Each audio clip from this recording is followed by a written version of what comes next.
Magical Mystery School, and thank you for coming. All my lighthearted soul people that are hanging in there and watching all these lessons. Well, today we're going to talk about relationships and comparing charts and that kind of thing. And again, remember, I'm just giving you the sprinkles on the icing on the cake. We could be doing lesson after lesson on these things and go into quite a bit more detail. But I just kind of wanted to introduce you so that when somebody said, "Oh, have you done your chart synastry with someone?" that you'll know what they're talking about.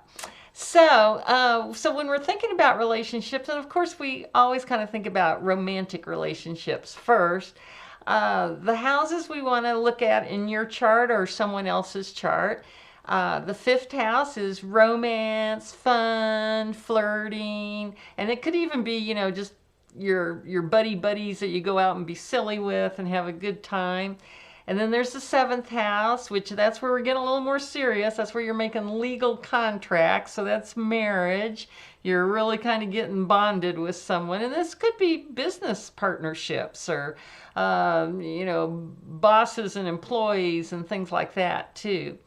So that's the seventh house, Libra. Fifth house was Leo's house. And then the eighth house, Scorpio, sex, death, and other people's money. Now we're getting into the real nitty gritty of a relationship, because that's where we're going to get really into intimacy, where we're going to really, let our guard down in front of someone, and someone's going to let their guard down, hopefully. You're going to be able to connect at that much more deeper, more intimate level. So those are our three main relationship houses to look at, and comparing them and that kind of thing. So chart synastry is basically when we're comparing two people's charts and their planets. And of course, just remember, you can do this with children, parents, bosses, all sorts of things like that. And typically when you get something off the internet, it's gonna, there's two charts, and you may look at this and go, what's going on here? Well, basically we've got one person's natal information on the inner wheel, and then the other person's natal information sprinkled around there, so you can see what part of their chart are you lighting up, etc. So this is going to show it. This is a little bit better. It's not, a little bit clearer how this works out. So you can see there in these two people's chart, you can see how there's a Leo rising in this chart, and then the person that they're being compared to has a Taurus rising. So we can see, oh, well, this is lighting up this person's ninth house. So who this person is going to be, help them expand their mind, that kind of thing. And certainly look at this, this group of planets in their first house from the other person. So this person's going to be, pretty help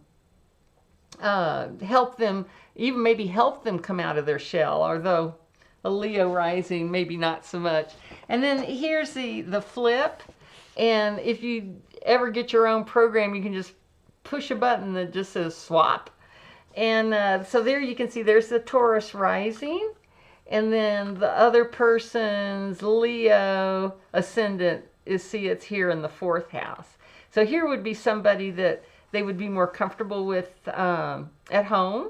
This person would be a lot of fun to hang out with at home, a Leo rising in the fourth house there. Now, so you can kind of get some general information, and you can see, fifth house emphasis here. So yeah, these two people are going to have a lot of fun together for sure. But really, well, the thing I really love to use the most is this is called the Synastry grid. So this is taking that same information off the wheel, and we're putting one person, all their planets and their ascendant and midheaven on one side, and then all the other person's planets and ascendant and midheaven on the other side. And then we can just go through and just see, their two suns square each other. What do we think about that? Well, there could be a little bit of conflict, maybe.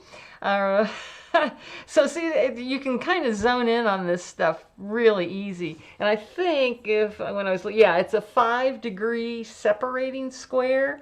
So it's not like super, super tight, but it's, 5 degrees is not nothing.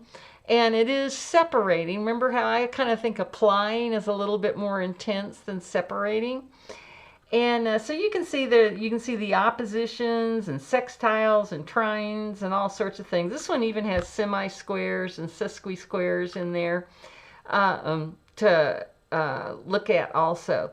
So the other thing when I'm zoning in on a grid like this is I'm looking also that number. I'm looking for the smallest numbers I can find. So, because the closer that orb is, the more intense that relationship's going to be, or that aspect between those two charts. Okay, so those are all really good things to think about and good ways to use the charts.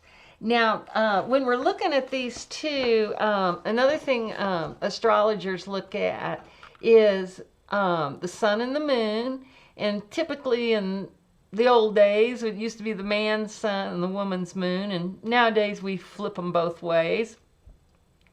And I think I mentioned this to y'all before one time, that when I did my parents' chart, I knew my dad was a Gemini sun, but then when I did my mother's chart, I found she was a, a Gemini moon. And that's a real good complementary relationship. They sort of fill in, they can fill in with each other. Now, another good combination to always look at first is how do their Venus and their Mars relate? What kind of, sexual relationship are they going to be able to have, and that sort of thing. And one that I really think is super important is Mercury relationship. Because if you can't communicate with somebody, forget about it. It doesn't matter how good you are in bed together or whatever. That's going to help you test time, basically, is how well you can communicate with each other. So that's another good one for you to look at also. Now, I did have an astrologer one time who, instead of doing those kind of like moon, sun, Venus, Mars kind of thing, she always looked at how did the two suns relate? How did the two Venuses, the two Mars? She thought that was more important. So I encourage you to look at both of them and use both those ideas to kind of see what works for you, because I hope I've been kind of impressing in all these classes is the better you know astrology and the more you use it, the more you're going to understand how you interact with your chart. Okay.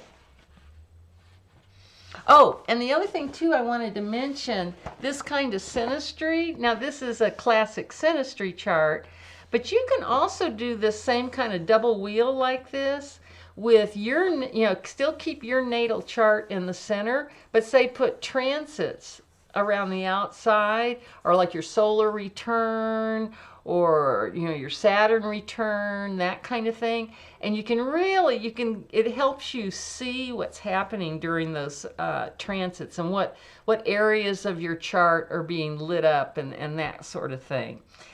So, and you can even get 3 wheels, at least on my computer chart. So I would do like natal, transiting, and then the third one I would put progressed planets, just to see how that's all working together.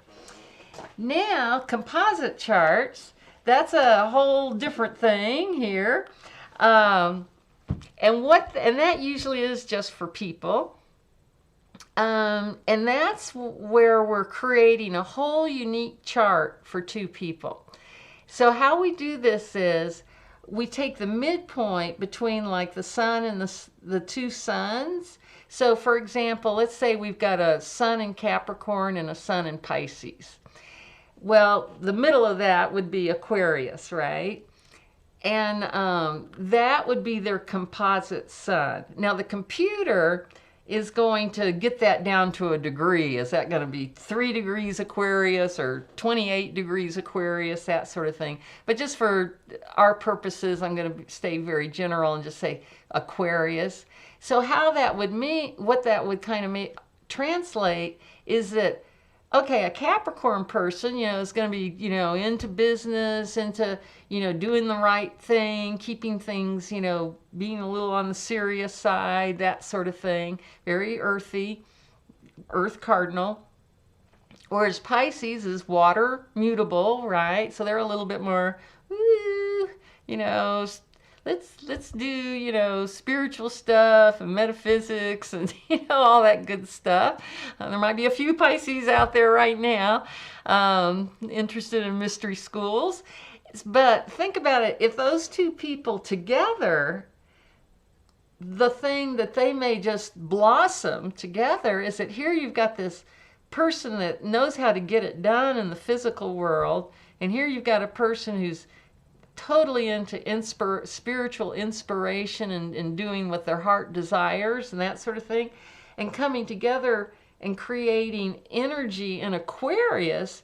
They could really do some amazing things for humanitarian pursuits. You got one that knows how to get it done, and one who's constantly getting that good feedback from source and all. So remember that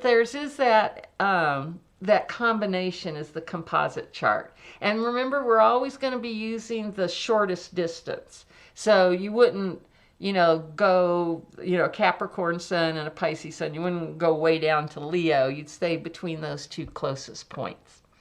Okay. But all the same, and for the Synastry charts as well as composite charts, all the rules apply, the rulerships, how to read the houses, all that kind of stuff that we've gone over. And just to real quickly point out, since I've talked about these midpoints, if you do have there's a whole astrology of midpoints, okay, that's kind of interesting, pretty impotent too. And it's all about, say you've got an aspect in your chart like Moon square Saturn. Kind of, that's a pretty tough one, right? But if you find the midpoint between those two planets, you can you'll see that when something transits that midpoint, it'll activate both those planets. And if you already have a planet at that midpoint or within a few degree orb, when that planet gets transited, it can help you start to understand and demystify, decode that Moon square Saturn. That can be a little bit of a bummer or that kind of thing. So it'll just really help you understand that aspect in your natal chart. So just remember, again, it's the shortest distance between those two planets. So, okay, I think I've gone along good enough for this. And I just wanted to say, I wanted to do my public service announcement. I haven't done that in a while. And remember to like and subscribe and give me a comment or whatever, even if it's a good old emoji. I love them. I am only on YouTube. I will never ask you for money, for credit cards. I've even gotten these where I've gotten an email where it says, so-and-so has a message for you. Call this number. I will never do that. I'm not on Instagram. I saw one astrologer. She was like saying, I've got 1,000 followers on Instagram and it's not even me. So somebody had taken her picture and everything. And so anyway, just be aware of that. I'm just here. This is the only place you're going to get to enjoy my classes. So anyway, thank you guys. And just remember, from there to here, from here to there, funny things are everywhere. Bye.